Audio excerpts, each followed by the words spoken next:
আমি সালাউদ্দিন আহমদ, মন্ত্রী স্বরাষ্ট্র মন্ত্রণালয়,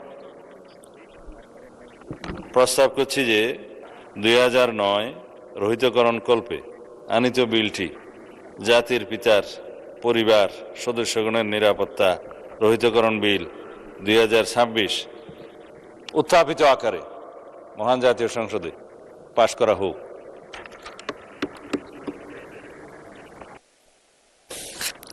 সংসদের সামনে প্রশ্ন হচ্ছে, সংসদে উত্থাপিত আকারে জাতির পিতার পরিবার সদস্যদের নিরাপত্তা রহিতকরণ বিল 2026 পাশ করা হোক। যারা এই প্রস্তাবের পক্ষে আছেন তারা হ্যাঁ বলুন, যারা এই প্রস্তাবের বিপক্ষে আছেন তারা না বলুন। মনে হয় হ্যাঁ জয়যুক্ত হয়েছে, হ্যাঁ জয়যুক্ত হয়েছে, হ্যাঁ জয়যুক্ত হয়েছে। অতএব সংসদে উত্থাপিত আকারে জাতির পিতার পরিবার সদস্যদের নিরাপত্তা রহিতকরণ বিল 2026 সর্বসম্মতিক্রমে পাশ হলো।